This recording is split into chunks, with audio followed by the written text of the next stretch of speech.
Hello students, welcome to B pharmacy. Myself Rajmesh Mandal. से चलिए start करते हैं हमारा new video HP1 B pharmacy first semester का।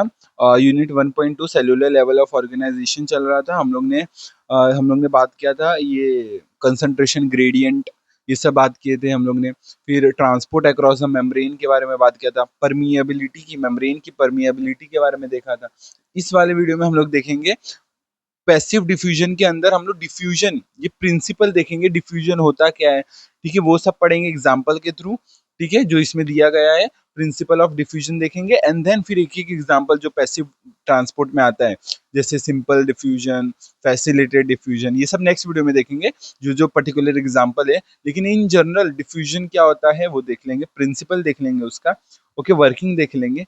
और ठीक है, तो स्टार्ट करते हैं। डिफ्यूजन क्या होता है, मैंने बताया डिफ्यूजन क्या होता है, पैसिव प्रोसेस होता है जहां पर रैंडम मिक्सिंग होती है, पार्टिकल्स की रैंडम मिक्सिंग होती है सोल्यूशन के अंदर। ठीक है, क्यों होती है? क्योंकि काइनेटिक एनर्जी उसके पास होती है, पार्टिकल के अंदर अपनी खुद की काइनेटिक एनर्जी होती है, जिससे वो मूव कर रहा होता है, पूरे सोल्यूशन में वो रैंडमली मूव कर रहा होता है। बोथ द सोल्यूट, जिसको बोलते हैं हम लोग dissolve solvents, substance, and the solvent, the liquid that does dissolving under the diffusion. तो सॉल्वेंट बोलो या सोल्यूट बोलो, दोनों मॉलिक्यूल्स ना क्या करते हैं, रैंडम मूविंग कर रहे होते हैं।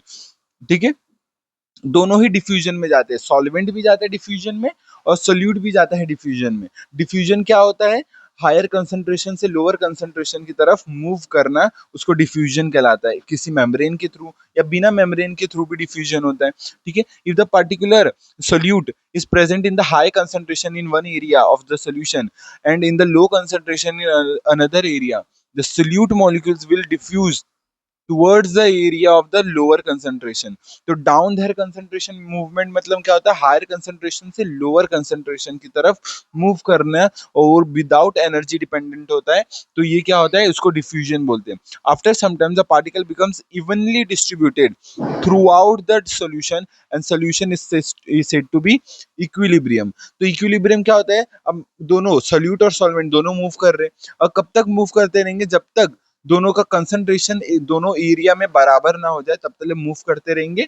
और जैसे ही बराबर हो जाए, इक्विलिब्रियम रीच होएगा, तब भी वो मूव करेंगे, लेकिन वो कंसंट्रेशन वेरी नहीं करेगा, मूव करते रहेंगे, सॉल्वेंट सोल्यूट मूव करते रहेंगे, डायनेमिक इक्विलिब्रियम जिसको बोलते हैं, मूव करते रहेंगे, लेकिन वो इक्विलिब्रियम में रहेंगे, कंसंट्रेशन बराबर रहेगा हर एक जगह।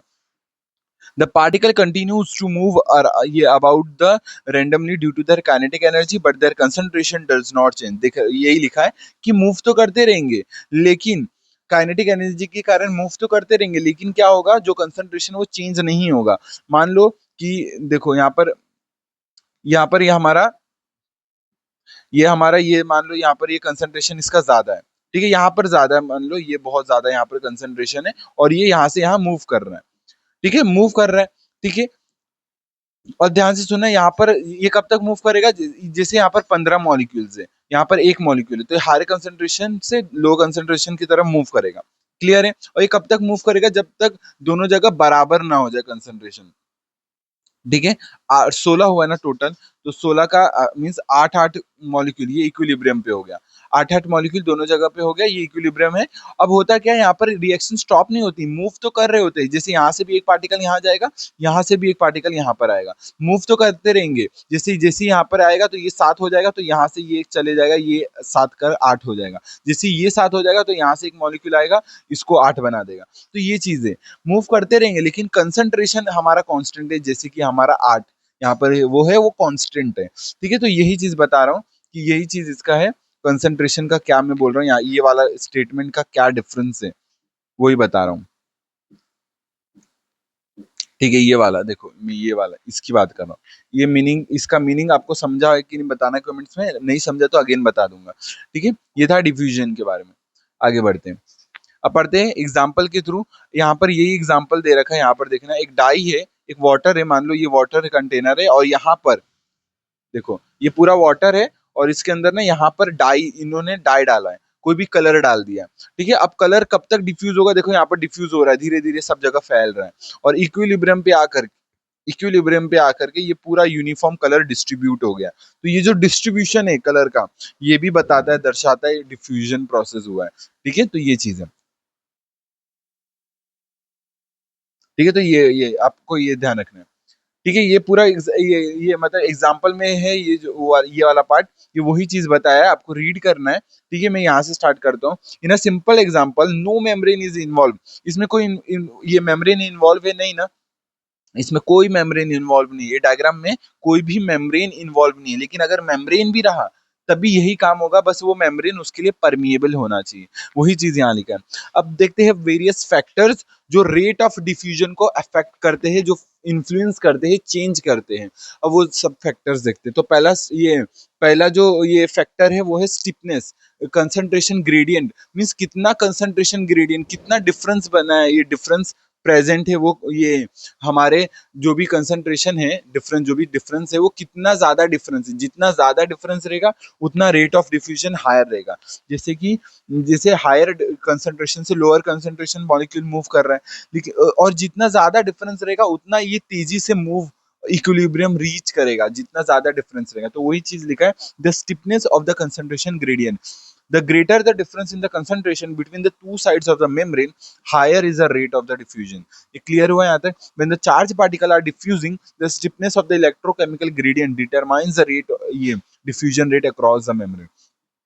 जितना ज्यादा इलेक्ट्रिकल डिफरेंस रहेगा, जितना पॉजिटिव चार्ज जितना ज्यादा रहेगा, जितना नेगेटिव चार्ज जितना नेगेटिव रहेगा, उतना ज्यादा डिफरेंस आएगा, और उतना ज्यादा आयंस के मूवमेंट्स का या चार्ज के मूवमेंट्स का फैसिलिटेट होगा, डिफ्यूजन रेट हाई रहेगा। तो वही चीज है। टेम्परेचर, दूसरा है टेम्परेचर। ठीक है, तो टेम्परेचर क्या है? हायर द टेम्परेचर, ये रेट ऑफ डिफ्यूजन उतना ज्यादा रहेगा, तेज होगा, क्योंकि काइनेटिक एनर्जी ज्यादा आ जाएगी पार्टिकल्स के अंदर, जिससे रेट ऑफ डिफ्यूजन हायर हो जाएगा। तो वही चीज लिखा है, जो बॉडी के अंदर जितने भी डिफ्यूजन प्रोसेस होते हैं, तो अगर कोई इंसान ये फीवर है, उनको फीवर है, तो उनके अंदर का जितना भी प्रोसेस है डिफ्यूजन वाले से रिलेटेड, तो वो फास्ट हो जाएगा, क्योंकि टेम्परेचर हाई हो जाएगा तो काइनेटिक एनर्जी बढ़ जाएगी पार्टिकल्स की या सेल्स की। ठीक है, अब बात करते हैं mass of the diffusing substance. जितना बड़ा पार्टिकल होगा डिफ्यूजन के लिए, जितना बड़ा पार्टिकल उतना स्लो डिफ्यूजन होगा। मान लो कोई बहुत बड़ा पार्टिकल, उसको डिफ्यूज होने में टाइम लग रहा है, और उतना ही अगर स्लो बहुत छोटा सा पार्टिकल है तो उसका डिफ्यूजन फास्ट होगा, ऑफ कोर्स सी बात है। ठीक है, तो वही चीज लिखा है, आप रीड कर लेना, सिंपल है। Larger the mass of the diffusing particle, slower is its ये diffusion rate, smaller the molecules, more will be the diffusion rate. Surface area, अब जितना ज्यादा सरफेस एरिया रहेगा कोई भी पार्टिकल को डिफ्यूज करने के लिए, उतना ज्यादा डिफ्यूजन रेट होगा, तो सरफेस एरिया के डायरेक्टली प्रोपोर्शनल हो गया। तो वही चीज लिखा है, ये एम्फाइसीमा में बताया गया है कि एम्फाइसीमा में जो एल्वियोलाई होता है, जहाँ पर ऑक्सीजन का डिफ्यूजन होता है ब्लड के अंदर, ठीक है, तो जो एल्वियोलाई होता है लंग्स के में, उसमें सरफेस एरिया डिक्रीज हो जाता है। ये डिजीज के अंदर ना, जो एम्फाइसीमा है उसके अंदर सरफेस एरिया डिक्रीज हो जाता है। जब सरफेस एरिया डिक्रीज हो जाएगा तो ऑक्सीजन का डिफ्यूज होने के लिए मीन्स डिफ्यूजन रेट कम हो जाएगा। डिफ्यूजन रेट कम होगा तो मीन्स ऑक्सीजन की कमी हो जाएगी ये ब्लड के अंदर। तो वही चीज लिखा है, इसलिए ब्रीदिंग में प्रॉब्लम होती है किसमें? एम्फाइसीमा वाले पेशेंट्स में। ये सरफेस एरिया का कंसेप्ट वहां लगता है। डिफ्यूजन, ये डिस्टेंस, अब डिफ्यूजन जहां हो रहा है उसका डिस्टेंस बहुत बड़ा है, तो डिफ्यूजन रेट वैसे ही कम हो जाएगा। ठीक है, तो मान लो ये यहाँ पर भी एक एग्जांपल है, greater the distance over which diffusion must occur, longer is takes. Means जितना उतना टाइम लगेगा डिफ्यूजन को, जितना ज्यादा डिस्टेंस उसको ट्रेवल करना रहा पार्टिकल को।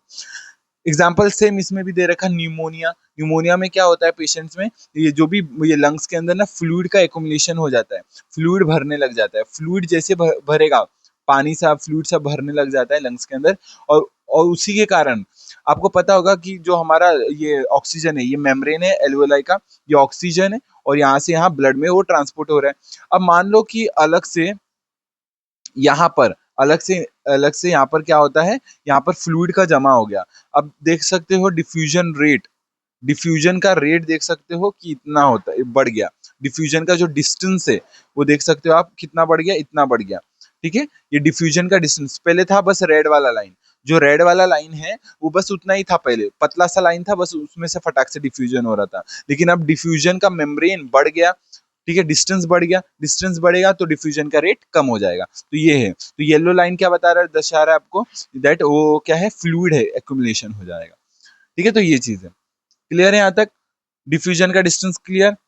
आगे बढ़ते, प्रिंसिपल ऑफ डिफ्यूजन, वही में ये जो डायग्राम है वही चीज एक्सप्लेन किया गया है। तो पहला बिगिनिंग होगा, फिर इंटरमीडिएट में मॉलिक्यूल्स जो डाई है वो मूव करेगा एक जगह से दूसरी जगह, और इक्विलिब्रियम पे वो कांस्टेंट हो जाएगा, मीन्स मूव करता रहेगा लेकिन वो कांस्टेंट हो जाएगा कंसंट्रेशन, या डाई का जो इंटेंसिटी वो कांस्टेंट हो जाएगा।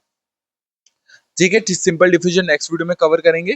ठीक है, तो मैं रिवाइज करवा देता हूँ कि हम लोग ने पढ़ा क्या, पैसिव डिफ्यूजन के बारे में पढ़ा, इन जनरल डिफ्यूजन क्या होता है उसका प्रिंसिपल देख लिया हम लोग ने। डिफ्यूजन क्या होता है, कोई भी एक पैसिव मूवमेंट, पैसिव प्रोसेस होता है, कोई एनर्जी नहीं चाहिए होता है, क्योंकि यहाँ पर मॉलिक्यूल्स अपने हाई कंसंट्रेशन से लो कंसंट्रेशन की तरफ मूव कर रहे होते हैं। ठीक है, और ये किसी मेम्ब्रेन के थ्रू भी हो सकता है या बिना मेम्ब्रेन के थ्रू भी हो सकता है। हम लोग ने जो एग्जाम्पल देखा वो बिना मेम्ब्रेन के थ्रू था। ठीक है, और ये कंसंट्रेशन ग्रेडियंट ये पे डिपेंड करता है, ये डिफ्यूजन जितना ज्यादा कंसंट्रेशन ग्रेडियंट रहेगा उतना ज्यादा स्टिफनेस जिसको बोलते हैं उतना ज्यादा डिफ्यूजन होगा। फिर हम लोगों ने टेम्परेचर के बारे में पढ़ा, टेम्परेचर ज्यादा तो डिफ्यूजन रेट ज्यादा, क्योंकि मॉलिक्यूल्स के अंदर काइनेटिक एनर्जी ज्यादा आ जाएगी। मास ऑफ द डिफ्यूजन की बात करूँ, जितना बड़ा पार्टिकल उतना कम डिफ्यूजन रेट।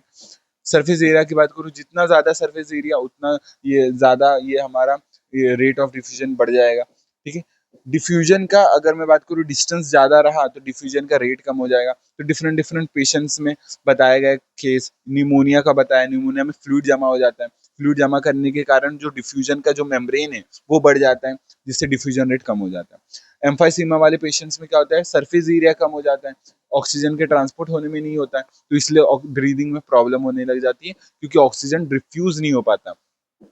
डिफ्यूज नहीं होगा तो ब्लड में नहीं जाएगा, ब्लड में नहीं जाएगा तो सेल्स के पास नहीं आएगा, तो सेल्स काम नहीं कर पाएंगे। ठीक है, तो बस इतना ही रखते हैं, और जो प्रिंसिपल डिफ्यूजन है वही डायग्राम के थ्रू एक्सप्लेन किया गया है, कैसे मूव हो रहा होता है। ये याद रखना, डायनेमिक इक्विलिब्रियम होता है, एक मतलब रुक नहीं जाता मॉलिक्यूल, मूव तो तब भी कर रहा होता है, इक्विलिब्रियम पे भी मूव कर रहा होता है, लेकिन कंसंट्रेशन सेम हो जाता है। जैसे यहाँ पर 8 मॉलिक्यूल है, वहां पर 8 मॉलिक्यूल है, यहाँ से एक मॉलिक्यूल जाएगा, यहाँ पर 7 हो जाएगा, तो वहां से एक मॉलिक्यूल यहाँ पर आ जाएगा, 8 कर देगा। तो मूव कर रहे होते हैं लेकिन कंसंट्रेशन दोनों साइड बराबर रखते हैं, जैसे 8 8 दोनों जगह बराबर रखे। ठीक है, तो इतना ही रखते वीडियो में। वीडियो समझा कि नहीं बताना कमेंट्स में। अगला वीडियो हम लोग सिंपल डिफ्यूजन पे रखेंगे, बताना वीडियो कैसा लगा। और वीडियो एक अपलोड कर दिया पीछे ले वाला, जल्दी से देख लो, नोट्स बना लो, रिवाइज करते रहो टाइम टू टाइम। और मिलते हैं नेक्स्ट वीडियो में, तब तक के लिए जय हिंद जय भारत और हैप्पी दिवाली सभी को। मिलते हैं नेक्स्ट वीडियो में, तब तक के लिए जय हिंद जय भारत, बाय।